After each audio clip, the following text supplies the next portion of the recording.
Hello. Hello. Hi, how you doing? I'm alright, thank you. How are you? Good. Thanks for giving me some of your time. It's okay. So, where do you exactly work? Is it in the I UK? work at Sorry? You're in the UK? Yeah, I work at a university in the UK called De Montfort University, where I do research and lecture as well. Wow, great. And is that a PhD or are you a medical doctor? I completed my PhD in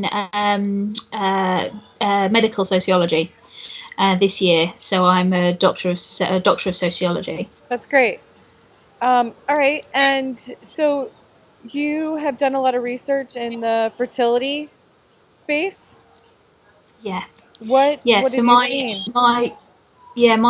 my doctoral research, my PhD research, was an exploratory study of social egg freezing, trying to answer some of the trying to address some of the gaps in knowledge as it pertained to why women were freezing their eggs, who was freezing their eggs. For social reasons, and what women wanted to get out of it, and how it affected their future and subsequent reproductive decisions, and that sort of thing. Looking at it very much from a social science perspective. And what was your findings, or what's your general, I don't know, overall takeaway? I mean, when I started the research, there was very little known about why women were freezing their eggs for social reasons, and there still is now very little known. It's of egg freezing as well, that it was very much presented that women were freezing their eggs for career reasons, to pursue higher educational degrees and to travel and these sorts of things, which is perfectly reasonable enough. But actually, my research showed that this didn't really characterise my participants' experiences at all. Instead, they were much more the reasons that the 31 women I interviewed, the reasons that they gave for freezing their eggs was much more around not yet being in the right relationship with a male partner, particularly a male partner who they thought was going to be a good father or the right person to become a mother with.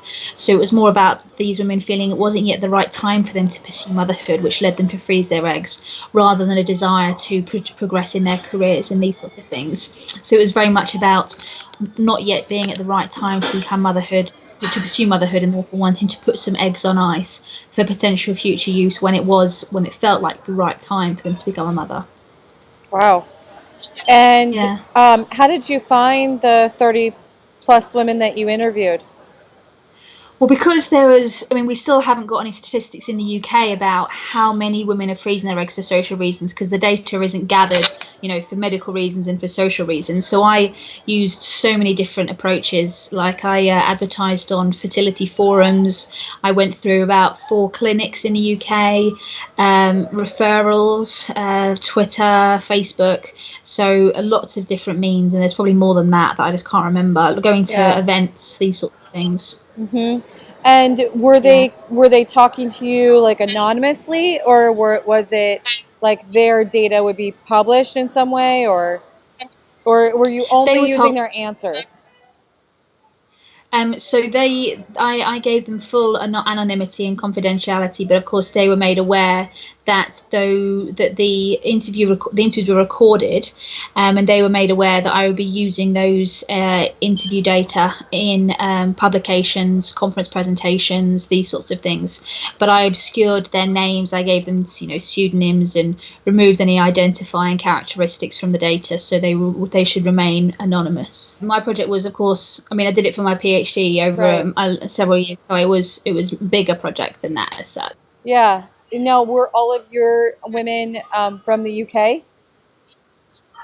No, 23 were from the UK, and the rest were from America, and one was from Norway. Oh, wow. Norway.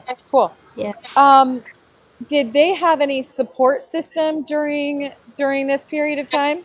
Like when they were egg freezing, did the women ever talk about um, when they were going through it, if it was emotionally a struggle or if they were able to have some kind of support system?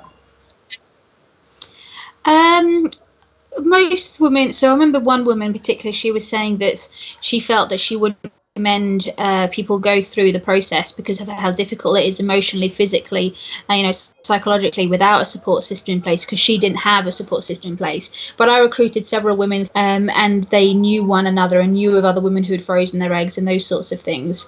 But most of the people I spoke to, they were supported by their friends, their sisters, their mothers, this sort of thing. But it doesn't mean they didn't find the process difficult emotionally in many cases.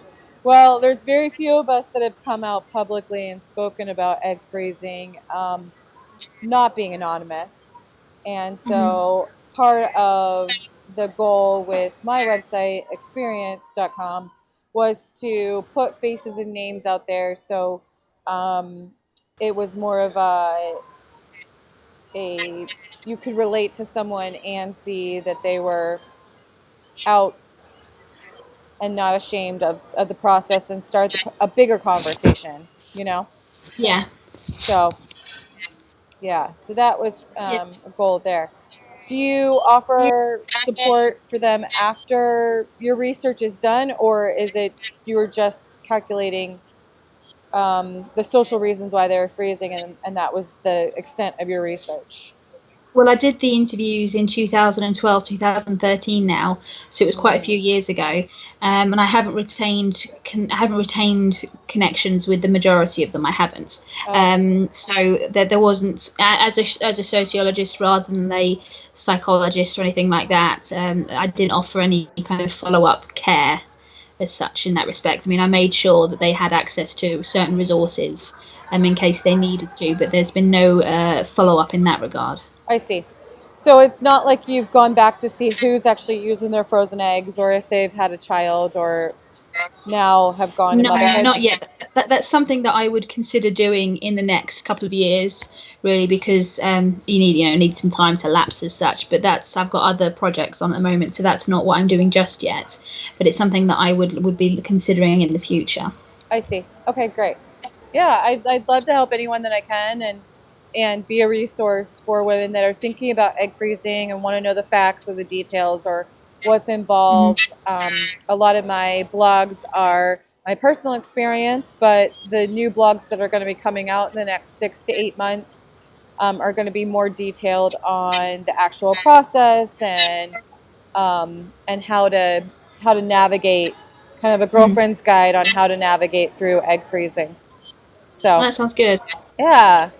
Yeah. Are you planning to do additional work in other areas of egg freezing, or is this the extent of it? I imagine I'll be doing more work. It's just getting the research funding and that sort of thing in place yet. So I imagine I will be. It's just, as I say, getting all those ducks in a row first. Really, I've got so much data from my egg freezing project I did for my PhD that I kind of want to concentrate on getting some of that information out. So I've got a couple of papers that are in review at the moment, and trying to write some more. Really, is my current concerns. I know when I started the research, there was this big thing, career women are freezing their eggs, they're selfish, they want to put off motherhood because they want to do all these other things, and then there's nothing wrong with freezing eggs if you feel you want to because you want to progress in your career, but actually it just really didn't reflect. And I thought at the beginning, this doesn't seem likely, and that's why I wanted to do the study with a media component and then interviews, and it did throw up two very different positions. Quite interesting. I mean, when I started this project, I was in my early 20s, and I've kind of grown with the project, and like now I'm the target demographic of egg freezing. Yeah. When I first started out, I think I was obviously quite young compared to some of the women, but now I think I blend in quite easily with the potential demographic of the users. It's quite interesting, really. Have you ever thought about freezing yourself? Not really. I'm happily married. Oh. So I'm quite lucky in that respect. I mean, both of us are academics, so babies aren't on the cards anytime soon. But I mean, the concerns about aging and the right time for parenthood. I mean, the things I wrote about in my thesis were very close to my heart in many cases about when is the right time, the types of parent that you want to be, and those sorts of things really was quite reflective of my life and my thoughts about motherhood.